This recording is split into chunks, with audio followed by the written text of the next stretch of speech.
This is Talk Easy. I'm Sam Fragoso. Welcome to the show.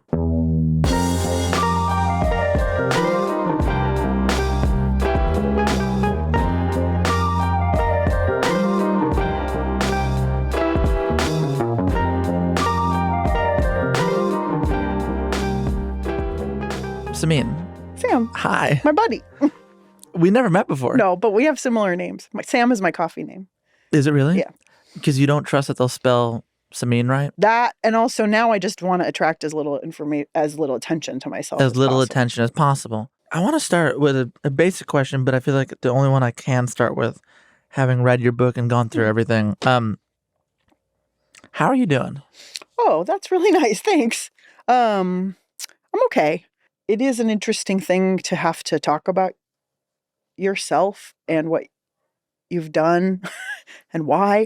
So I worked really hard for the book tour, especially for the book events, to set it up so that I wouldn't have to do that for the in-person events. And I asked basically my friends and people who I admire to sit in conversation with me in the hope that we will have some sort of larger, meaningful conversation that's not just tell me about your chicken recipe. Well, let's give that a go. Okay. I think we can do that.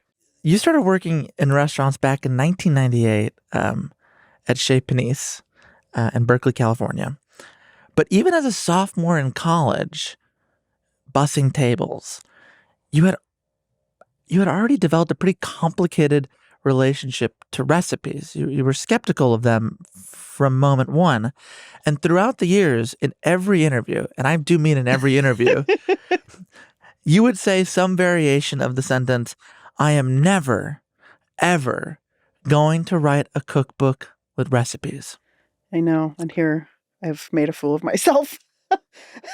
Enter a book of recipes. For people who aren't watching, we have before us this new cookbook of excellent recipes. It's called Good Things.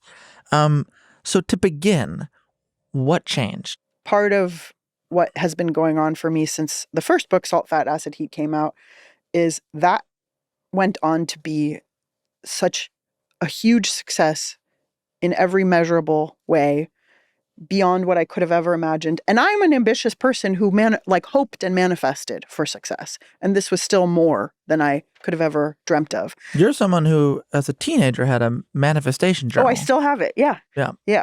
And so all of the attention and success knocked me really far off kilter for a variety of reasons. One, I think I've been largely in the background. I've been a largely invisible person in my career world.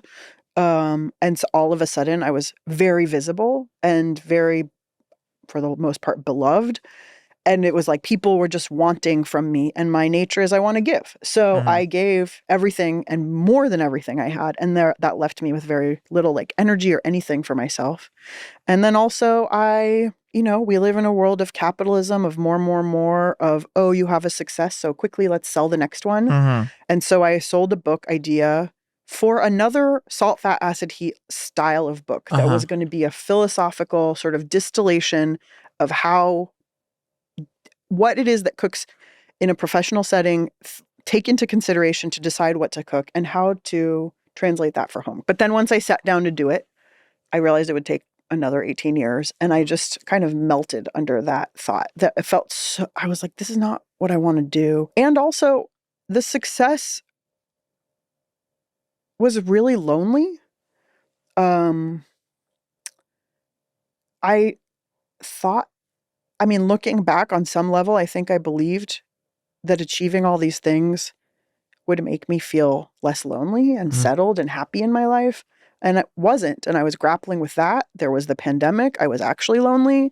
You said in one interview that even if I won a Nobel Peace Prize, it would not be enough for my parents. Yeah, it wouldn't have been. And I think I've spent my whole life. Would it have been enough for you? I don't even know what's enough for me because I think I've only ever, or at least until that point, I had only ever been navigating the world on some deep, deep level, trying to make them happy. Your parents? And, yeah, my parents happy. And that I now see was a fool's errand, and and and I try to exist outside of that, but it's hard. I'm laughing in just recognition of my own life. Yeah. Yes. It's hard. Like Yeah. I was an achievement machine. I am an achievement machine, but I definitely Was that your nickname in high school? You know what's crazy? I went to this crazy high school I was middling at best. You were on the cross country team. I was on the cross country team, but I was like 40th place. Are there even that many people on the cross country team? Our team was big. We had like 60 people. Okay. Yeah. So you have this success. You make this show for Netflix that's extremely popular. You make a show so popular that Michelle Obama wants you to be part of her cooking TV show for with kids. Puppets. With puppets, yes. It was lonely and isolating. Mm-hmm. From there, you start writing how? I couldn't. I kept, and the other thing about food that's really, this is something I've only realized in the last couple months of doing interviews, is I have been measuring myself and what it is that I do against the broader food media landscape. And you see people, incredibly popular people with beautiful work that they're putting out, whether it's on social media, in publications, online in, I don't know, NewYorkTimes.com, whatever, that everyone wants to cook and it becomes really popular. Uh-huh. And so that, in my mind, as I was writing this book, I thought I was trying to do that. And it was only after the book was done and I began doing these interviews that a really thoughtful food writer in England, Ruby Tando, asked me this question. She said, it really looks like these recipes in this book, it feels like you have a very personal relationship to them. Mm-hmm. And she's like, that's so interesting because for me, I will develop a recipe, publish it, and never think about it again. And I was like, oh, yes, that's exactly right. Like these things that I've been making and eating for years or my whole life. And that's the thing I want to share with you. Or if it's not that, it's that I come across something so special in the world. Like yesterday, I was at this extremely fancy and expensive like butcher shop grocery in East LA. And they had every time I come to LA, I buy these strawberries, these Harry's berries. Like, have you ever had them? I don't think so. Okay. They're like $15 for 1 cup of berries. They're tiny. Get out. And they are $15? Yes. And they are so good. I would go bankrupt on these strawberries if I lived here. That would be such an amazing turn for you. Like the New York Times has to write an article. Famed cook Samin goes bankrupt on Harry's strawberries. Totally. And I bought a $17 mango. They're like, what happened to her? Was it drinking? No, it was strawberries. Strawberries, totally. It was strawberries. And the fruit is so special. And it's special because of this family that grows this fruit and they're, third or fourth generation, like former interns. And they're growing these like incredibly fragrant strawberries that are much closer to the original strawberry. Okay. Because strawberries are, I don't know if you know this, but strawberries the flavor has been bred out of strawberries because what makes them flavorful is also what makes them go bad. So in order for them to be shelf stable and be picked at Driscoll's farm and shipped all the way to Maine and sold at a Whole Foods there, you have to breed all of the flavor and the aroma out. So these Harry's berries are incredibly like delicate and they start going bad. But you buy them and you eat them as fast as you can standing over the sink. And so like, to me, I just am like, I want everyone to know how special this is. I want everyone to know about this apricot, this mango, or I went to Sonora Town and I had this thing and oh my God, he makes this tortilla because he drives to Mexico every 6 weeks to buy the special flour. And that's not something that I made up. What is interesting and special about it is like, my enthusiasm of like, I want, and also this person's story, which is also not really what happens in a lot of cookbooks, right? You normally say, I came up with this thing, but I feel really uncomfortable. I didn't come up with this thing. So how do I tell someone else's story without taking from them? How do I share? How do I use this platform that I have? Or how do I share something like meaningful to me that might not be the most extravagant or dazzling thing?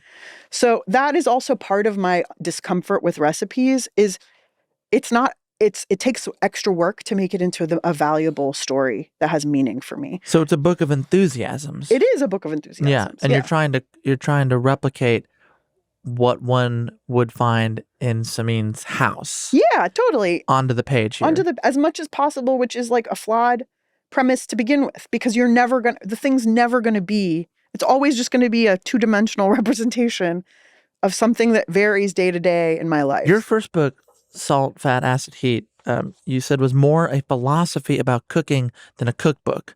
How would you describe the guiding philosophy of Good Things? It's a picture of me in this moment of time. It's me sharing the most I can possibly give in terms of my love and value of things like the handmade textiles in my life, the handmade ceramics, these gifts and treasures that people have shared with me. It's a treasure chest. Yeah, it's a time capsule and a treasure chest that I'm doing my best to sort of gingerly offer to you in the palm of my hand for you to do with what you would like. As someone who's also a writer, the influences for this book also seem to be deeply literary.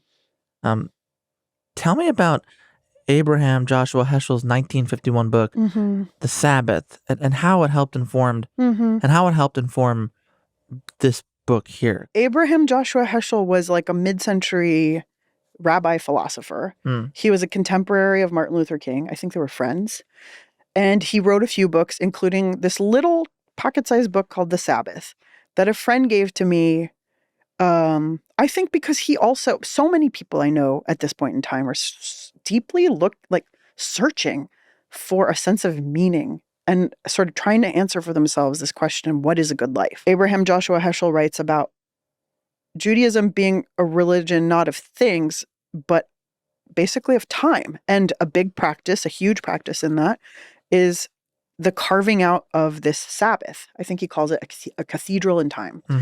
And that, as I sort of was trying to return back onto planet Earth from being uprooted and tumbled through just endless attention, praise, media, everything.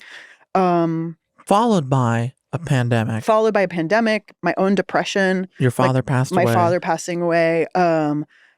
In the midst of all of that, I was trying to figure out, what am I doing and why? Like, what was all of this for? Why food now? Yeah. And also, and like, it feels somehow so empty. It can feel so empty to be like, here's some recipes and nice pictures, make this thing. I don't know. I made the one pot ricotta recipe. I wouldn't say it was empty. Oh, good. I'm glad you made that one. Oh, good. It's a good one. I also feel like, as I have tried to figure out, what am I doing with my life? Are you asking that every day? A little bit, yeah. Yeah, I mean, yeah, I definitely do. Also, because part of it's interesting. It's starting again. I don't know what your experience with this is. Probably different because you never disappeared. But like, I made a thing. I became incredibly visible. Yeah. All of this attention and opportunity came. And whether or not I wanted it all, I try to sort of think about each thing carefully and say yes or no. But you did want it, right? Yeah, I wanted the success. I don't know that I wanted to be the face of whatever brands, whatever, anything. You wanted to keep your name on the coffee cup order. Yeah, so I wanted to figure out, like, what am I doing? And I think that answer to that and to what I'm capable of doing with the resources that I have, and the why of it, it took me a while to find it, but it ultimately has been about figuring out a way to maximize or just to value my own time the best that I possibly can, and to sort of share this message of how important time is for all of us. And that in this book, one way in which we can express that value or share this most precious currency with other people who we care about is by eating with them or cooking for them or cooking with them.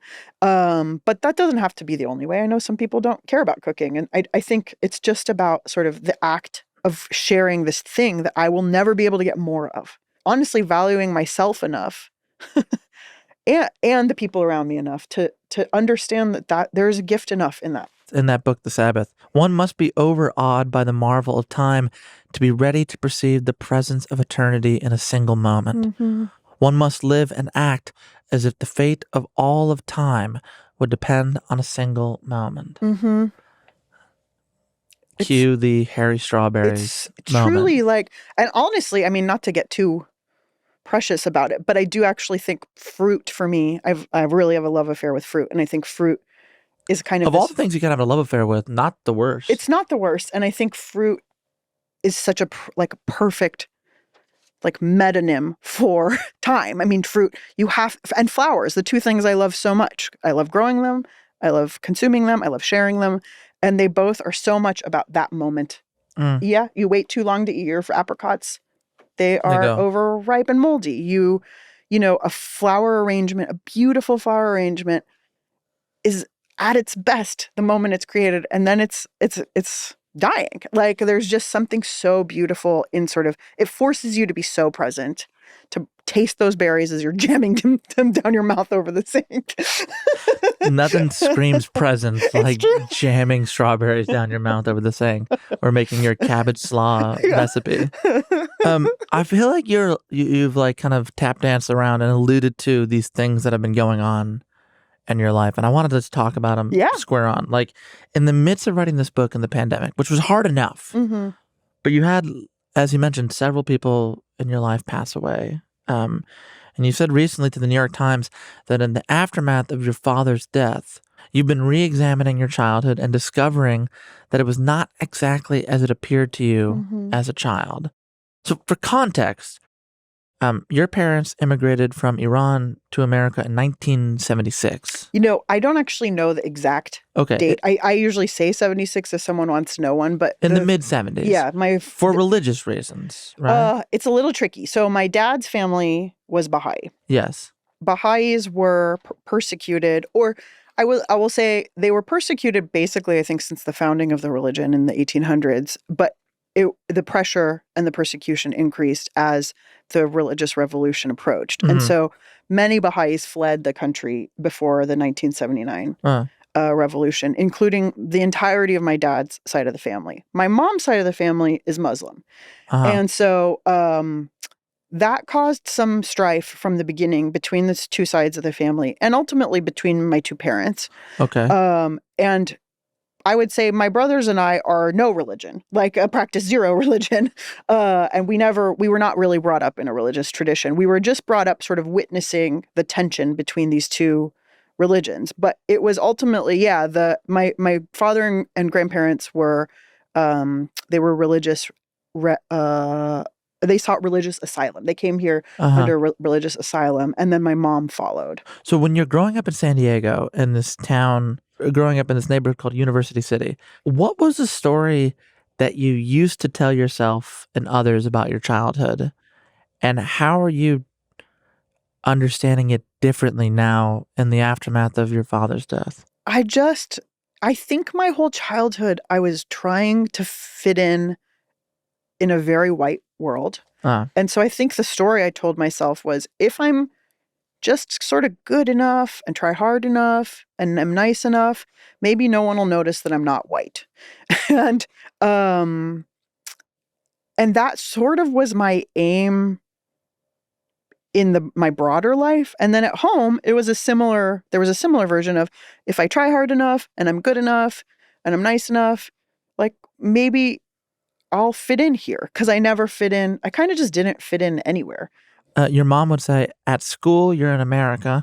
At home, you're in Iran. Mm-hmm. And I, of course, trying to be the best kid I could be, really tried to embody that. We spoke Farsi at home, ate Persian food, all of the things. But it's kind of unsettling, and it's an impossible task to give a child, because, I believed about myself that, oh, I must not fit in at school because I'm Iranian.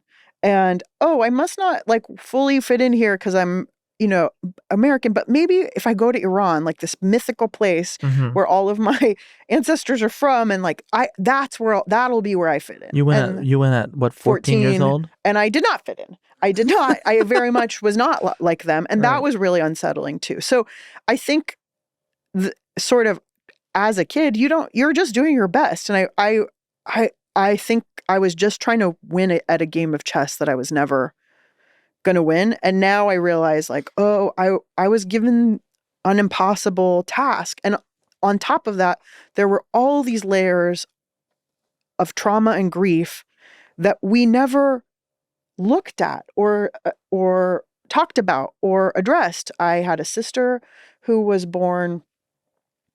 She was a year and a half older than me. And when my mom was pregnant with me, they found out my sister had a terminal brain tumor. And so I was born into like a state of extreme sort of grief and trauma and trying to save this child who was unsavable. And that is not something we ever talked about I have no memories of my sister. Yeah. There's one photograph of the two of you in the kitchen. In the fridge, yeah. Yeah. Yeah. Which is an amazing photo. Yeah. An amazing photo. Yeah. Oh, I'm glad you saw that one. It was on yours. It was in the Substack. I only have a few photos of her. And in my mind growing up, she was kind of just like an avatar of something. But let me ask you, you said that you didn't talk about these things. No. These repressed traumas. Yeah. When was the first time you realized, oh, my sister passed away? I remember when I was in high school.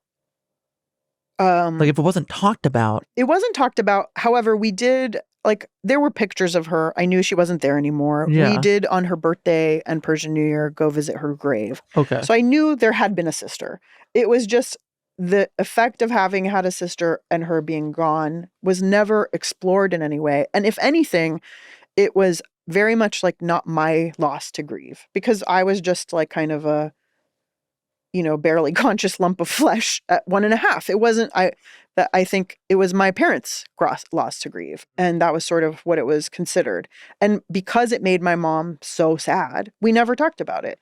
And I do remember when I was in high school, there's just like this fleeting thought went by at one point where I think because I had friends who had siblings who were also in high school, older siblings, that I was like, oh, if my sister were here, I would have had that. I wouldn't have been the oldest. I would have been the middle kid or the youngest. And there would have been this other girl. And would we have liked each other, hated each other, fought? Would she have let me use her clothes? There was just this sense of, there was this shadow, this ghost that I kind of just wondered about. But I don't think I just don't think I had the emotional bandwidth or the psychological bandwidth to think about it in any broader terms. And it wasn't truly until I read a draft of my friend Laurel Braitman's memoir about loss and grief, and I was so struck with the grief, and it felt so familiar that I was like, maybe there's something in this for me, but what could I possibly have to grieve? And this was in 2021. This was when I was, 41 years old. Almost over 40 years after my sister died, it started to occur to me, maybe I had something to grieve too. And my neighbors, I live in this little compound of 4 homes, and my neighbor, Aya, who actually shot the book, at the time she had a son who was 1.5. And in the mornings, he would come over and knock on my door and come say hi to me and my puppy. And I was like, he's so alive and vibrant. He has a personality. He's a whole person. And if his older sister disappeared tomorrow and no one ever talked about it, he would be devastated. He would wonder what had happened. It would be this huge, confusing loss. And so that was the first moment I could have a little compassion for myself and understand oh, this probably has had some sort of effect on me and been resonating my whole life. And I haven't even known to open that door. You said once in describing your childhood that growing up in your home, you constantly were watching your parents both losing their minds. Mm-hmm. What did that look like?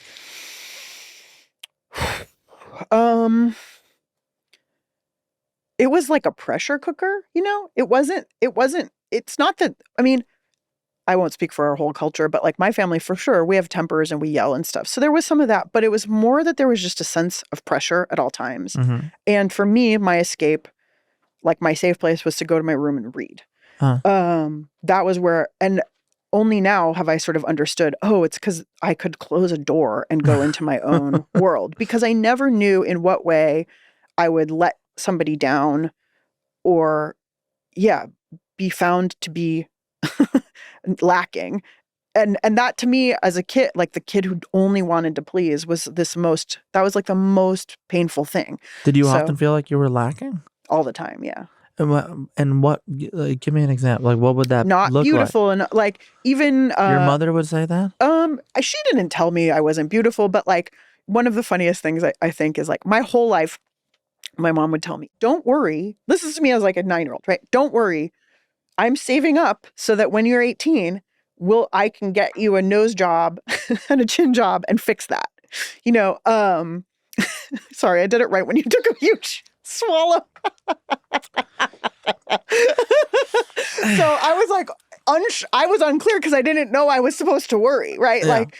Like, and there were kids in my high school. There were Persian kids in my high school who had nose jobs. Like I was aware of it as a thing for sure, but I didn't even know that I was supposed to worry. So then, of course, I started worrying, and then 18 came and went, and there was no nose job. So now I was, which of course I don't really want. I don't want, but but it gave me a complex I wasn't even aware that I needed to have. There was a lot of that kind of pointing out the ways in which I like was falling short, or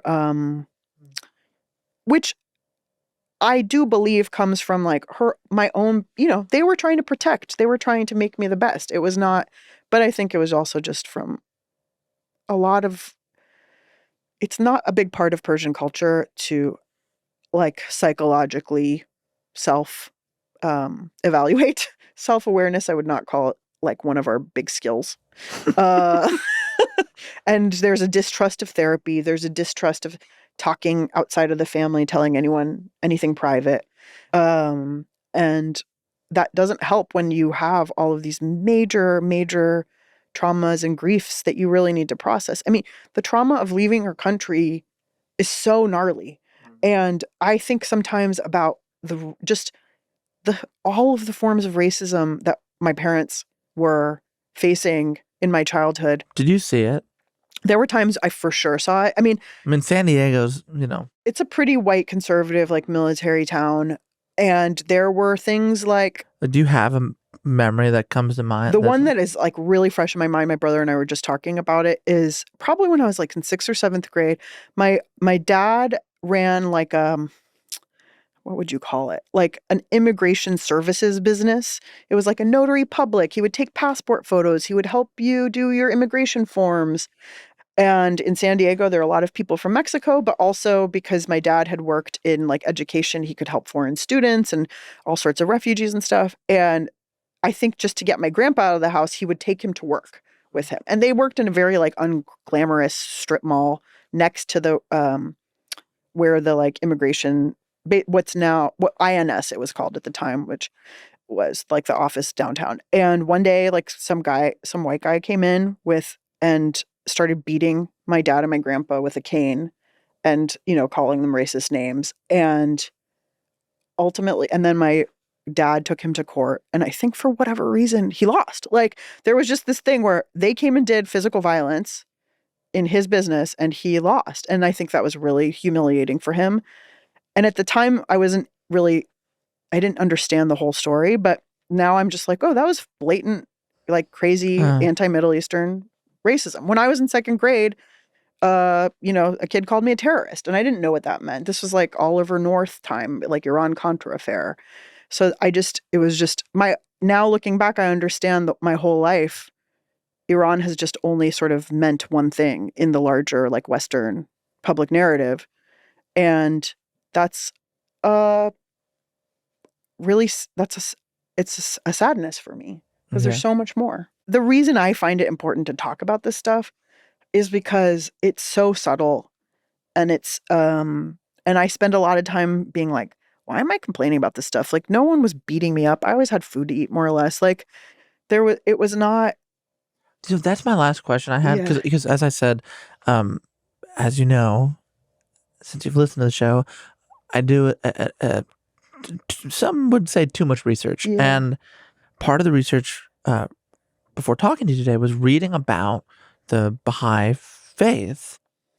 And you did recently call your dad violent. Oh yeah, he was very, very, very, very like abusive. But the Baha'i faith, I mean, I just read this. This is from the Baha'i Publishing Committee of 1973.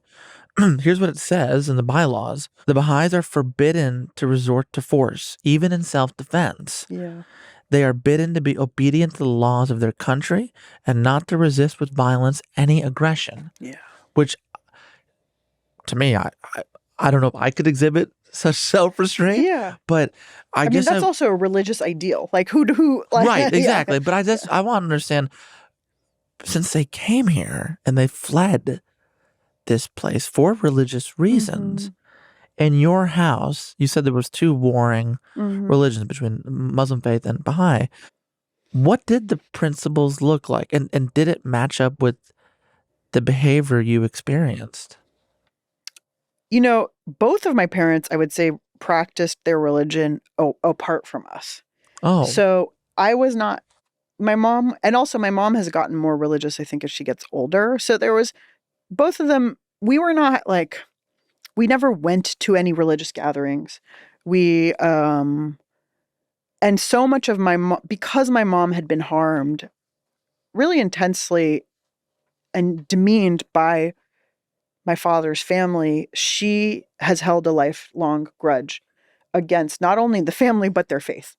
Oh. And so a lot of like what was happening in my mom was like, nothing Baha'i will enter this house. So we experienced and were sort of saw anything Baha'i when we went to our grandfather's house, when we went to our grandparents' house, or sort of witnessed my dad's broader community, his broader family. But there was not, I didn't actually know very much about the Baha'i faith until I went to college and I took a religions class and I like got books to read because I, in so many ways, had been taught by my mom to distrust. And like, I try in my life to not have like prejudice against anyone for any reason, you know, or part of their identity. But I definitely like, it took a lot of work for me to outgrow the prejudice against the Baha'i faith that like was sort of drilled into me as a kid. And when I started reading about it, I was like, wow, well, this sounds like a perfectly nice religion. It sounds like, very nice. Peaceful, really nice. Yeah. Like, I don't know what there is to dislike about it. Like, but you didn't understand your mother's grudge. No. And because like, as you said, at the beginning, you said my parents came in 1976. There's so much I don't know about my family. There are so many specifics I don't know and I'll probably never know. Yeah. And when my dad was in the hospital, so my dad, I've been estranged from my dad since I was about 19 years old, pretty much. Like, I just had to separate myself from him and stay away from him. So that's right when you leave home and you go to Berkeley. And you two are estranged from that point on? More or less. Like, it felt like these people who had sort of just told me what to do, but not really helped me or guided me or led me in any meaningful way throughout my childhood and adolescence, my dad and my grandpa, they were sort of just like these characters around. I did what they told me to do. Yeah. And then they show up and they change the rules of the game. And that was at the line of scrimmage. Yeah. And that was really, really just heartbreaking for like, all I'd wanted. So, but why did leaving cause the death of your relationship with your father? And also there was a little voice inside of me that said, if I stay home, I will die. Like there's something inside of me will die. And then also like, I put myself, like I financially sort of separated myself and, you know, he still tried to tell me what to do. How do you mean? Like he would just pop up and I wanted to go to Spain for my year abroad. And he's like, absolutely not. You have to go to England. And I was like, okay. Like there were just these ways I didn't know how to disobey. So I did all the things that, you know, I want this job. No, you have to apply for that summer job. Like there would just be this, I'm going to buy this computer. No, you have to buy this computer with your own money that you made. What do you think would have happened if you disobeyed? I probably would have like regretted it immediately and begged for forgiveness. I don't think I think I couldn't draw the line until I had enough like stability and security in my own life and a sense of self, to just be like, I'm not actually doing anything wrong here. I'm not doing some terrible thing. And so that didn't happen for another 10 years or so. So there was still some contact, but it really wasn't. Actually, when I finally drew the boundary was after I sold the book contract for Salt, Fat, Acid, Heat, because that was the first time in my life I had any sense of financial stability. That's 2013. Yeah. And so I realized, I was like, okay, I don't, and I really stopped talking to him at that point, because everything with him had always been a sort of power game and a manipulation. And it was ultimately always about money, because that was a way he could always control. Even though what's crazy is, like, I never got anything from him. So somehow I let him control me with the promise of money that never actually came. I don't understand. I don't love this deal for you. Yeah, it was not fun. And so I think realizing I could do it for myself, there's so much fear in the world. Like, I did not grow up poor by any means, but I always worked. I worked to put myself through college. When I started working at Chez Panisse, I made $10 an hour. So that's you as a busser in as a 1998. busser. And then as a cook, I also made $10 an hour. For a lot of years, I made $12 to $15 an hour as a cook. You worked so much that when you graduated from Berkeley, you didn't go to your graduation. I had 3 jobs when I was a grad. I had that last year of school, I worked at Chez Panisse. I worked as like the arts editor of the school paper, and I had a job. Like I was a reader for one of my professors, reading papers and grading papers. You know, when I read that, I was this is silly maybe, but were your parents upset that they couldn't go to the graduation? No, nobody mentioned it. Like it was no one cared. Nobody cared. Yeah, and you didn't care. I didn't. I don't think I would have wanted them to come. It would have made me feel uncomfortable to sort of perform family happiness. Right, because that was so far from it was not the truth. And so later that summer, there was the 30th birthday of Chez Panisse, and it was on campus. So I sort of told myself that was my graduation. I want to talk about the early, the early experiences of you cooking. Yeah. As much as we've talked about family drama. Sorry. and we'll double back to that. Don't worry. Great. My favorite. It's obviously a thing that I relate to and understand. I'm sorry. No, that's all right. Okay. Working at Chez Panisse. Did I say it right? Chez Panisse. God damn it. It's okay. Working at Chez Panisse. What was the first dish that you didn't know how to cook that you've perfected? Oh, that's interesting. Or the one where you're like, okay, I think I have something here. I don't remember what the first was. I do know that I have a journal that because for a long time I was still bussing tables and volunteering in the kitchen for like a half a day or a day. So I would go home and write in this journal the tasks that I'd been allowed to do that day, which now I just look back on with the hugest heart full of love for that kid, because it would be like, today Lori let me clean salted anchovies under and remove the skeletons under the running water of the faucet. Today I got to peel garlic. Like, it was so, today I learned how to make mayonnaise, That's amazing. And it was so cute. Is this part of the manifestation journal? No, this was just it was sort of like a recipe journal. Okay, so you have one manifestation journal, one recipe journal, and then one like day-to-day journal. I'm not that organized, Sam. The day-to-day was the messy recipe one, where I would also cut and paste things that I'm just trying to understand the scene. Yeah, but we want to know Samin's process. And so but I do remember probably a year after that.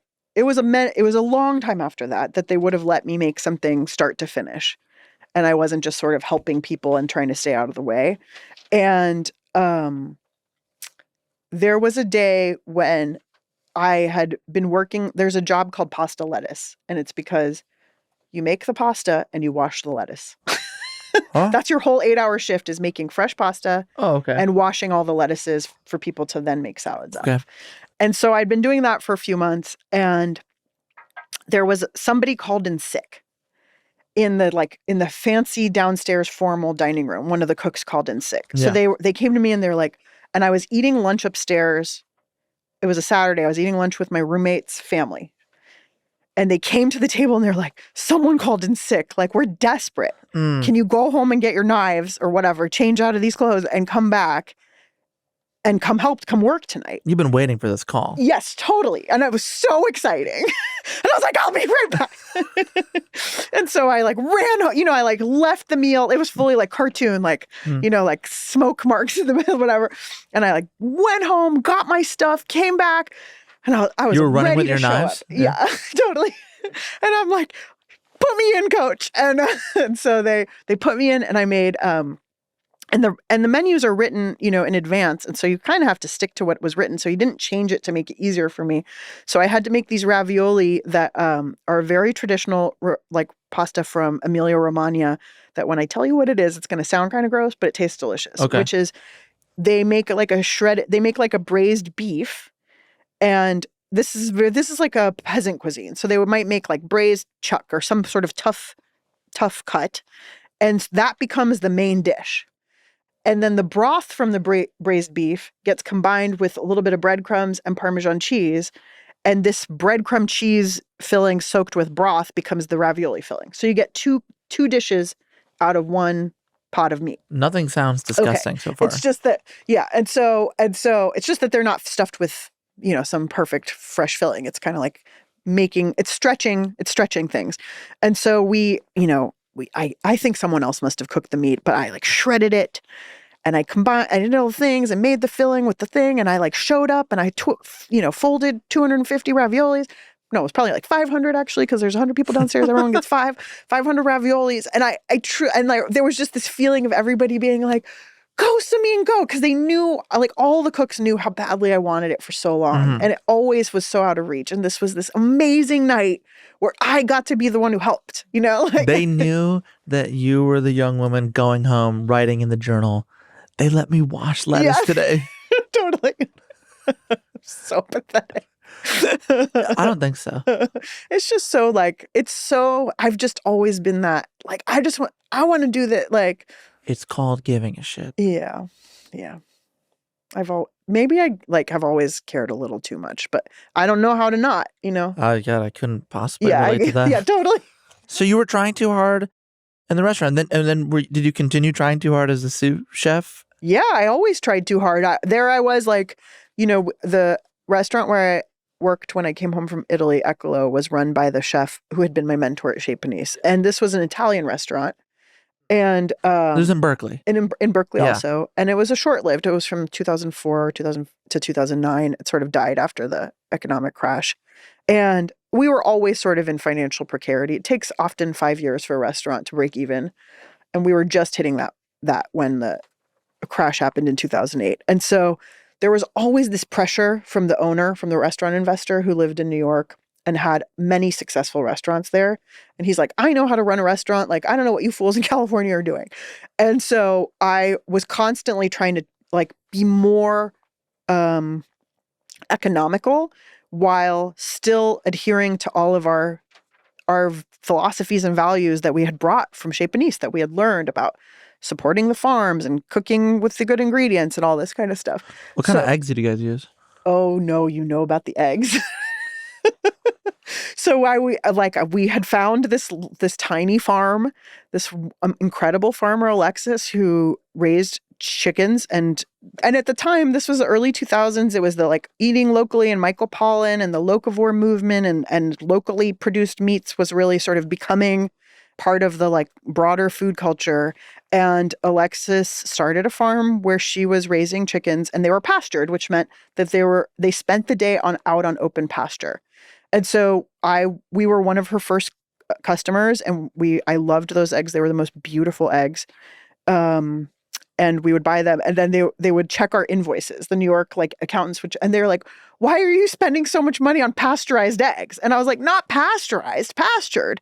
Like it's two totally different things." And there was just a sort of fundamental like value misalignment, which honestly was a great lesson for me of like, do not get into a collaboration or get into bed with people if you have that much misalignment fundamentally, because everything's going to be a struggle. So I would do things like, in order to not sacrifice the things that I cared about, I would drive an hour each way to the farm myself to do the pickup so that we didn't have to pay for delivery. Or I would get the number 2 tomatoes instead of the perfect number 1 tomatoes and then sort through them, each one, like hundreds of pounds of tomatoes a week, and then turn all of the crusts and crumbs and tips and tops into tomato sauce that I would then can so that we could use it. Like, I've truly embodied the Italian farm wife of this restaurant. And I don't know if in the end it was financially helpful in any way, but I learned a lot. But wouldn't your mom do the exact same thing growing up? Yeah. Wasn't there a bakery in Irvine that she would take you guys to? Yeah. I mean, I think that Irvine's not that close to it's San 88 Diego. miles. 88 miles. Wow. Yeah. That's how you know. I've done that drive a lot of You times. were like, it's 88 miles both ways. Oh no. Yeah. But And she would take you guys to Orange County, Los Angeles, all to get Iranian cuisine, the right? taste of home, for Right. sure. Yeah, like that, which I at the time thought it was unique to my family or to my culture. And now, having spent so much time with people from all over the world, I understand. I do think that that's a big part of being an immigrant, is like you're always looking for the taste of home. And I will say I've never met anyone as crazy as Iranians are for like going the distances, literal and figurative, to which we will go for the taste. I mean, even me coming in here and saying, I'm going to buy Harry's Berries every time I get there, or like every year I drive 2.5 hours to pick all the apricots to make my own jam. This is very much a part of like my culture, and also, luckily, something beautiful in my career, that many of my colleagues also share. So you did everything you could to make this restaurant solvent. Mm-hmm. But it had to close in 2009. And in the summer of 2009, you wrote a piece for the Oh, wow, you found that. San Francisco Chronicle. And there's a section here I thought you could maybe read for us. Sure. Because wow, that's very early writing. I'm going to be so embarrassed. Because in The Bear, which everyone has been watching and loving, there's kind of an amazing montage where Sydney, Io's character, she's flipping through images in her head of all these chefs that she's met, and all of these chefs around Chicago that are so talented, that have driven to God knows where to get X ingredient, to cut costs, to cut any kind of financial corner to make their dream possible. All of these people have had restaurants that open and closed. And that talent alone just doesn't, it's just not enough. Yeah. You wrote this piece in 2009 as your shop closed up or had to close up. Yeah. And I thought maybe you could read it. Sure. Just this little bit right here. Before shutting the doors, we decided to have a week of special dinners. We'd cook the food we loved to eat, be surrounded by our friends, and pay tribute to the purveyors whose work we'd so greatly appreciated. We spent each day in the kitchen preparing a different menu of Chris's favorite dishes. Ekolo overflowed with people. Regulars fretted about where they would now eat. Chris and I just looked at each other and wondered, where were all these people before this? How could it be that only now, on the eve of closing, Ekolo had become the restaurant we'd always wanted? We kept hearing from people, I wish I had come more. We wished it too. Regardless of what the money people said, I think these customers knew that we were doing the right thing. Supporting family farmers, putting money back into the local economy, hiring people from the neighborhood.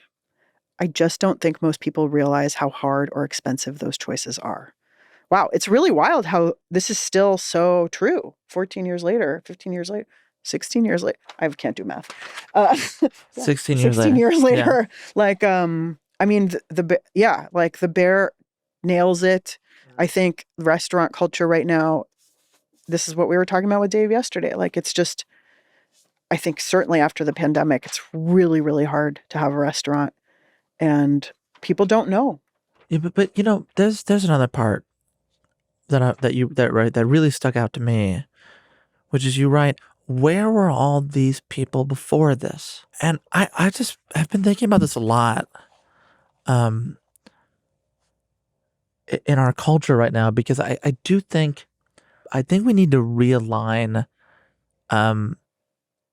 and reprioritize the things that matter to us and how we go about Me too. expressing that enthusiasm. And I'm not just saying that as someone who makes a show every week.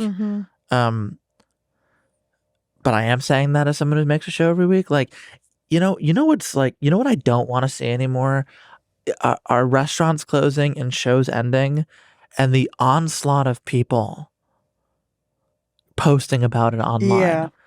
It's fine that you want to write elegies in your obituary, your postmortems. And I'm not just saying it for talk easy. I mean, for you, for anyone who's given so much to the thing, I do think we all need to be better at, in the moment, while we are here and alive, and this thing is here and alive, you should say something. Yeah, agreed. You should post something. You should go as often as you can, however financially, as often as you can, and afford financially.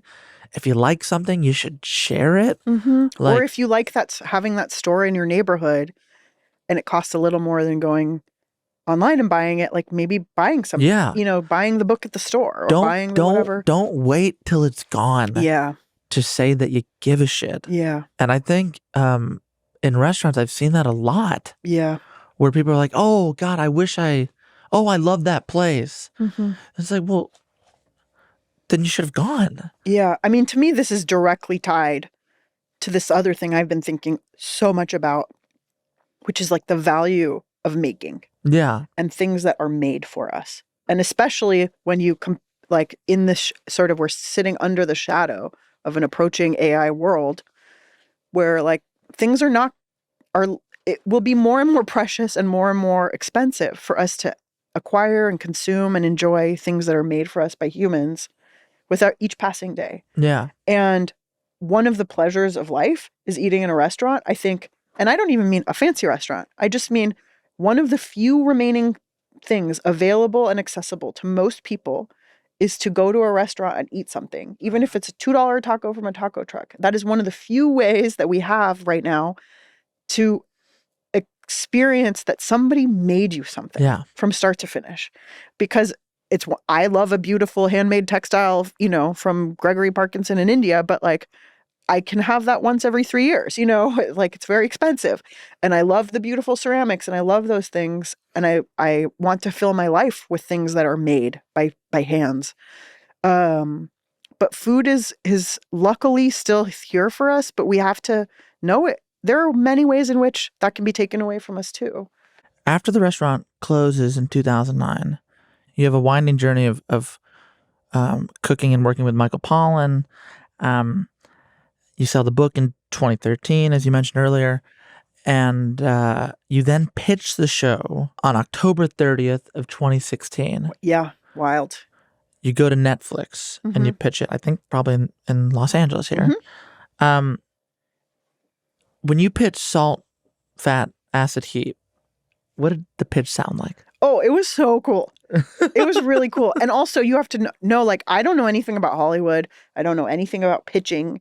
I only know how to show up and be my crazy self. Okay. And so give me the crazy self. And so they, luckily, like the production company that was making this with me, Jigsaw? Yeah, they had the idea because I didn't know what a normal, quote unquote, normal pitch looked like. Yeah. So I didn't know that ours wasn't normal. Okay. How was yours not normal? So what they did was we rented a house that was kind of conveniently located to where the executives from Netflix lived. And then I like went to the Santa Monica Farmers Market. I bought all this stuff and we set it up so that I would basically do a cooking class and like a cooking demonstration for the executives when they came. And we had, I don't know if there was a screen or like or whatever, but we sort of had the stuff to show them the typical pitch stuff. But also the pitch was me. It was me being me. You doing and you. Showing like I can cook and talk at the same time. And I can do that, and they were like, well, this is fun, but like, is all you're interested in is the farmer's market? And I was staying at my friend's mom's house and I like brought all of her linen. I tried to make it really nice and cute. And they're like, this is cool, but like, is that all you? And I said, no, actually, like the farmer's market is my pleasure and joy, but I think there's so much more. And so let me tell you about these things. And it was just, I could tell there were three of them and I could tell that one of them, like, I just knew I had him. Like, and he has these like icy blue eyes. And there was just this way, like, he was looking at me and I was like, that's my guy. I got him. We're talking about cooking. Like, he gets me. And that ended up being like who bought my show. When they greenlit it, Mhm. it was maybe a couple days after Donald Trump won his first. Election, yeah. Where were you? And I was home. I remember I was in bed. Like, I was pretty comatose from the election. So, Yeah. like, I didn't really want to ever get out of bed. And there was just this feeling that was so confusing of this very intense happiness and like this feeling of, oh my God, an opportunity is coming. yeah, And also, what does it mean for me to do that in this time, when this is the people that I'm speaking to? Do they even want to hear what I have to say? Does it make sense for me to make myself visible in front of them? yeah. Would I be safe? It felt really sort of, I don't know, whatever the extreme version of bittersweet is. When you got the call that they greenlit it, you said, "What does it mean for me to decide to be a public person when the public has sent a very clear message in 2016 with the election that I'm not the kind of person they want to see on camera?" Yeah. I've been thinking about this quote since I read it, and I wonder, like, do you think those two realities are connected? Because the show became massively popular. Yeah. I mean, there's a lot of like, I don't want to hear your politics, just can't give me your recipes that I get. Maybe I'm misreading. You tell me. I don't know. I've just been thinking about that. I mean, and I don't know, like listening to you read those words back, maybe the thing that I felt was less about like that they didn't want a person like me on camera and just that they didn't want a person like me around. And certainly like within months of that, right? Like January 2017, there's like a Muslim ban, and immigration ban against people from where I'm from. And and now here we are, 2025. A week ago, I was at a beautiful wedding of a Bengali couple, and it was a Muslim wedding that presided over by a Palestinian imam. And the whole time, there are all these amazing Bengali rituals or Bangladeshi rituals. And it was just such a beautiful thing to witness and be a part of. So fun. And I remember multiple times wondering, like, I wonder if these people who all live, very local to me feel safe or have times regularly where they don't feel safe. And I asked some of the young people there and they were like, oh yeah, it really reminds me of 2001, which 2001 was a really hard. That was very much, there's a before and after in my own life, even though I'm not personally religious.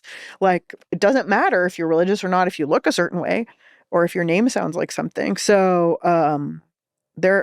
I just have had fear for myself and for my brothers and for people who look like me that's been heightened since 2001. And I sort of got dull to it, and then it reignited in 2016. And right now it's really strong.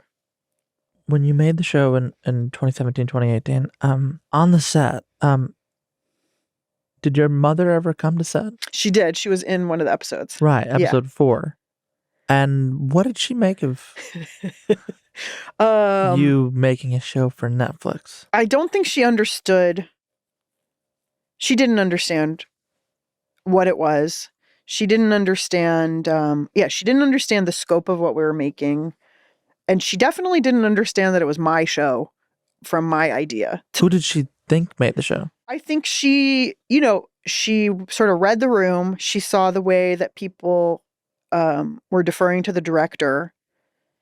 And she was like, oh, this is the person that is the most respected and in charge, which of course a director is important. But there's a way also where like she just couldn't, I don't think she could process that the thing was built around me and my idea. And to the point where like at some point she turned to the director and she said, she was trying to figure it out. That's right. She said, Caroline, like, whose show is this? And everyone on set at this point, this was it was the 3rd episode that we filmed. And by this time we were all very tight and everyone was so sort of like, Samin, what do you think about this? Samin, what do you think about this? We'd been to Japan, we'd been to Italy together, they saw me speak different languages. So I remember Luke, my director of photography, his jaw just fell because he was like, wow, your own mom doesn't understand this is your thing, right? Like, and I kind of threw like I totally like a teenager threw a tantrum. I was like, no, this is my show. You don't understand. This is based on my book. It's my show. And that's the difference between like then, even then and now, is like now I just know I can't expect anything. The pain comes from the expecting or the hoping. And so it's better to just not hope and understand like what is. You're not asking for a lot. I know. Do you think that's too much to ask for? Not too much, but it's just not going to happen. It's not going to happen. And that's different, right? And why can't that happen? I don't know. People have limitations. Like I asked one of my therapists, what makes somebody have capacity for change and growth? Yeah. Like where does capacity come from? And she was like, a lot of times it comes from, because there are people who've been mistreated or harmed and grow up to be totally generous, open, self-aware people. And then there are people who don't. And I think for my mom and for my dad, there was a lot of pain and loss. I think in their lives, I think early in their lives, I sort of have to guess what some of that is.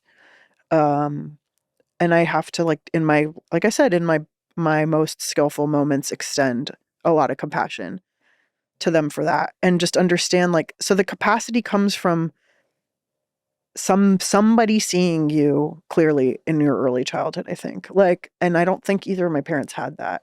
Yeah. And I think it's really sad, like what they became, especially my dad, really became something really harmful to many people around him. And harmful to you? For sure harmful to me. I mean, my dad, he had some pathology. I don't know what it was, but he just really like enjoyed making people miserable. And it was like, yeah, so that was not really, it was power games. So when I say violent, it was not physically violent. It was real, like intense emotional violence. Beyond the, you should get a different laptop, not that laptop. Oh, yes. Yeah. Like, just crazy manipulation. Even in my estrangement with him, there was a lot of like, I always suspected that he was stalking me or that he would try to, like, I bought a house. I figured out I like made money after the show and I bought a house and I immediately knew, I was like, he's going to figure out a way to try and take this house from me. And I kept but then I would like go to therapy and my therapist would be like, well, do you have any reason to believe these things? Or is this just what your child self is feeling? And I'm like, well, I guess I don't have any proof, and then, I just was like, I could imagine him coming here and tripping outside and suing me, just to mess with me. He loved suing people just to mess with them. And so, when he was in the hospital, he had a traumatic brain injury that left him on life support and in the hospital for close to 6 months. And that is how and why I got sort of brought back in to his life at the end, was to try to advocate to get him off of those machines, because neither of my parents want that or wanted that. And that became like a very complicated and melodramatic thing when we found out he had a secret wife in Israel who was calling and telling the hospital that my brothers and I were murderers who were trying to steal all of his money. So it just became this like medical and legal nightmare that extended for way longer than it needed to. And as we were looking desperately for a legal document that showed his medical wishes, we were going through his files and stuff, and I actually found proof that he was stalking me, that he was sending people to spy on me, that he was trying to figure out how to harm me, that he was like, saying horrible things about me, which in a way was so validating, because I was like, God, I knew it. And that we found a cache of secret videos. He made a secret YouTube channel with like 45-hour-long videos of himself just ranting at the camera with the quote unquote real truth. That's also where he revealed we had Jewish ancestry, which had always been kept from us. And that actually sort of tracked when I like traced some of the stuff. I was like, oh, this makes total sense. Also, a lot of Baha'is were Jews who became Baha'i. And so I was like, this is so cool. I was like, this is amazing. Like, you know what I mean? I just was like, amazing. I like Some of this information don't love it. Yeah. But some other other parts of it are so cool. Like there's just things where I'm like, wow, I wish I had known this about myself. At your father's funeral, to wrap around back to the book, it's my understanding that there was a conversation you have with a relative that about this book and that book. Oh yeah. That Yeah. was a way for you to sort of think about what you've been doing and where you're going. Wow. Yes. Yeah. It was right when my dad died. It was my my uncle's wife, who I'm not super close with, but this is her second marriage, and she had lost a child in her like past. And also she's Iranian, and she in many ways is much more sort of psychologically sound than either of my parents, and let's say emotionally sound than either of my parents. And I asked her, I said, how did you, like, you lost a child in such a crazy way, and my mom lost a child, and you have a different relationship to your surviving child and to reality than my mom does. Like, what did you do different? And she was like, oh, I went to therapy, and also I realized I had to really get clear because I still had another kid to take care of. And so I couldn't let that kid's life be only about this loss. And I was like, oh, interesting. And so we talked, and I said, oh, you know, my, a thing I've understand about myself now is that I've spent my whole life trying to be two kids worth of good and trying to make up for this like impossible loss. Essentially, like that was what I internalized. And there's no way a person can ever do that. Like I was never going to be two kids. I couldn't. But for you and your for sister. me and my sister. Yeah. So I was always trying to somehow fill this impossible hole for all of us. And she said, salt, fat, acid, heat was such a huge thing. You put everything you had into it. You did the thing. That was the thing where you were trying to be two siblings. Like it was the you and your sister's worth of good. And what if your next book is just you and that's enough? And that sort of was just a really kind of beautiful sort of moment of being seen by someone in my extended family, and also like a really kind of emotionally insightful way for me to consider that what it is that I'm trying to do. And also like, yeah, just the incredible amount of pain and suffering I put myself through to make anything, the impossibly high standards. And what's crazy is I know I'm never going to make another salt fat. Like there's never going to be another one. And I don't even have a lot of grief about that. Like that was its own wonderful thing. Yeah, it took like 19 years. Yeah. Like there's not going to be another one. You can't manufacture that, and it's fine. I just, yeah, I don't know. Like, I just needed to hear somebody else be like, what you are is enough, and what you'll make will be enough. So as we close, why don't we talk about this book again and kind of what it means to you and what you hope it means to people who buy it. Because when you released Salt, Fat, Acid, Heat, and then the show on Netflix, you said your hope is that the program and the book convey the idea that good food around the world is more similar than it is different, and that we as humans are more similar than we are different. The idea was that maybe by learning about somebody's food culture, maybe you'll have some more compassion for them. That was so idealistic. In 2025, do you still believe that? No, I don't. I think that was really naive. And it takes a lot more than eating somebody's tacos to believe that they shouldn't get shut out of this country or, you know, chased out by ICE.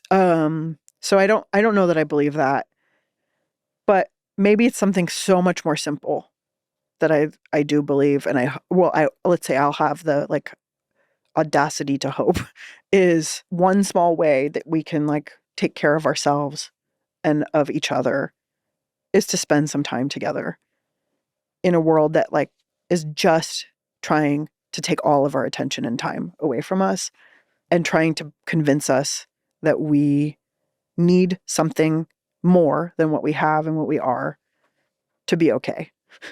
And so, like, this is a book of recipes for boiling broccoli, for pasta with a tub of ricotta dumped in it, for, yellow cake with chocolate frosting. It's simple, delicious stuff that makes my days a little more special and meaningful. And whether or not you read this book or cook from it, like, my message that I hope is that you can find some small way in your day to spend some time with people who you care about. My personal favorite episode from The Bear is an episode called Forks. Me too. That's my favorite. It's amazing. It's so good. And in it, like, Cousin Richie is staging for like a very fancy restaurant, like the kind that you probably worked at. That's way fancier than anywhere I've ever worked. Is it like a French Laundry kind of thing? Yeah, it's called Ever. It's a real restaurant in Chicago. It's called Ever, yeah. And basically, in the episode, he receives a crash course in working in fine dining, extremely fine dining. And there's a scene toward the end of the episode between Richie and the chef at the restaurant, Chef Terry, played by the great Olivia Colman. And I thought maybe we could watch that for a moment. I would love nothing more. It's so beautiful. What are you making?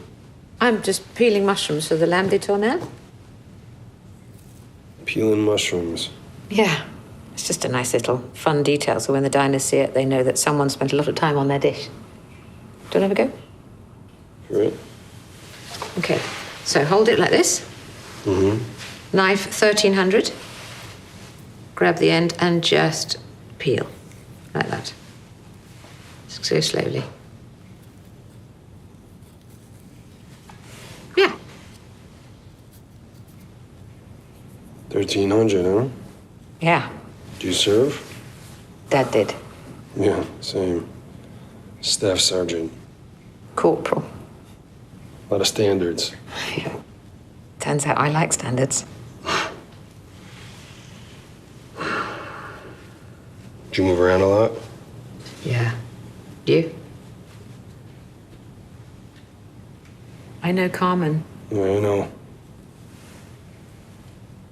I'm sorry that he pulled a favor. Not at all. I don't do favors.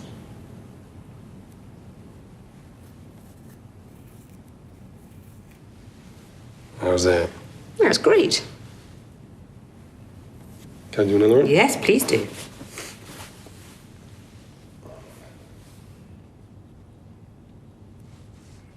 So why do you do this? I do it for a living.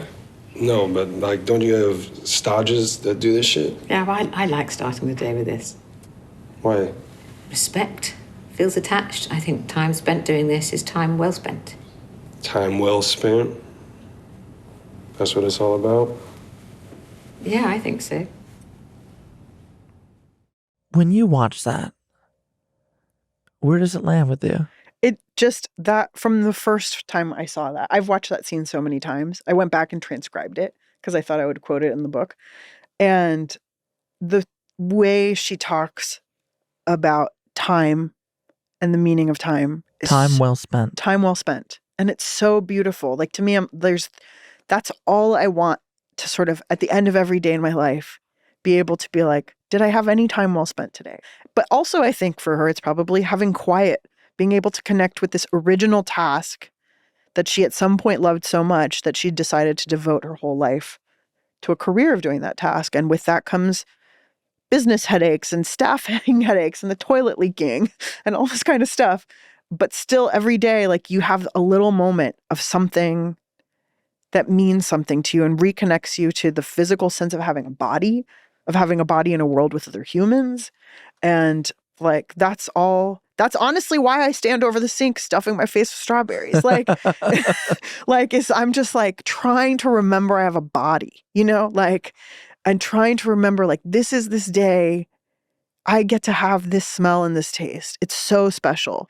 I really wish I had brought the strawberries in from the car for you. I feel so bad that I left them in my car. I feel bad too. Yeah. Do you want to come out with me? Right after this, that's where we're headed. Yeah. Are you at your best when you're cooking? Sometimes.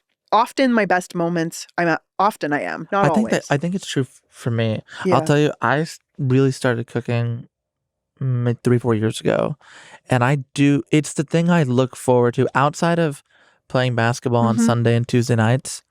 It's the thing I look forward to the most, and it's because I am tired of being in my head. Totally. That's why I think when I'm able to get out of my head and just cook is absolutely when I'm my best. Yeah. Yeah. My last question for you.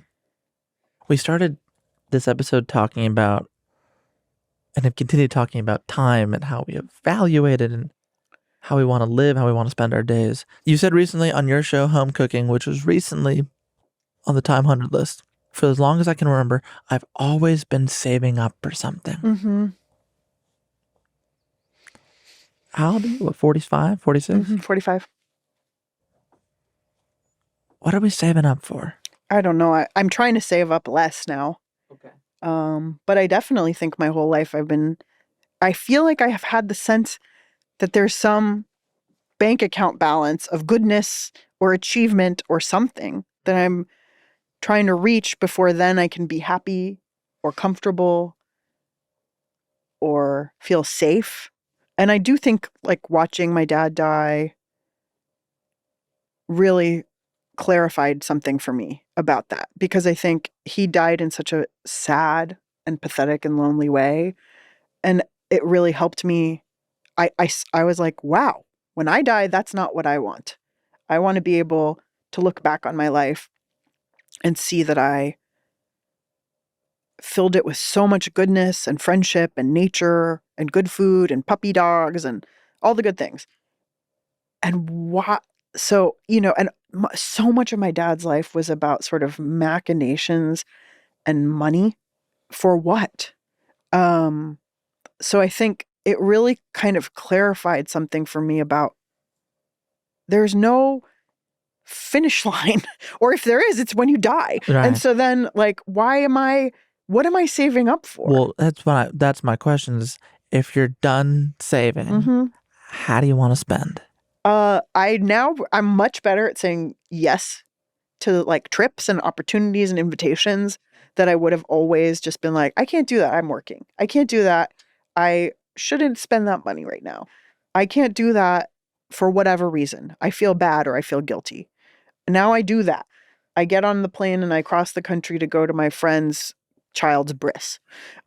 Or say yes to experience. Yeah. I am gonna, I'm gonna go jump in the ocean in Sicily because I have 10 days and I'm so excited. And I told myself when I finished this book, I would go to Italy again. And so I'm just trying to say yes instead of saying maybe one day. If we're thinking about a prescription from this book, a thing that we should hold on to and maybe put into our lives, can you tell us about what you do every Monday night? Oh, yeah. Monday night is like probably what I have closest to in my life to religion. It's a dinner that I have with 4 other families. And there are probably about 12 of us at any given time. There's like 3-ish kids. And we just get together and cook food and eat it. And we don't even always cook it. Sometimes we order out. This week it wasn't Monday, it was Sunday. It was the 6-year-old's birthday party. We had an ice cream sundae party because everyone was leaving town. But there's something really magical about the act of we've all committed to this ritual that we do. It's in all of our calendars. We have a group text thread. And, I'm the only one who's a professional food-related person, but everyone sort of likes eating or cooking or just hanging out. And so there's kind of different ways in which everyone contributes, and it sort of manages to always come together in some way or another. And it has given us all something to look forward to. It's given us a scaffolding to our week. It's been a really beautiful and unexpected gift in all of our lives. And at first I thought it was something my friends were doing for me because I was so lonely. But when I said that to them, they were like, no, this is for us too. And so just watching how we've really sanctified it has been really moving. And that's the group of people to whom I dedicate the book.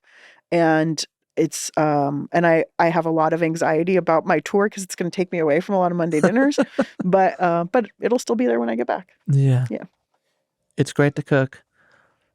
It's even better to cook for others. It really for me, that's like when I feel I'm doing something sacred. Yeah. Yeah. No, me too. Thank you for sitting for as long as you have and for this new book. I've so enjoyed it. Thank you for your thoughtful questions, and yeah, thank you for such a thoughtful conversation. Yeah, next time bring the strawberries. I will. I'm so sorry. I'm going to send you some. Samin Nosrat. I'll see you soon. I'll see you soon. Thank you.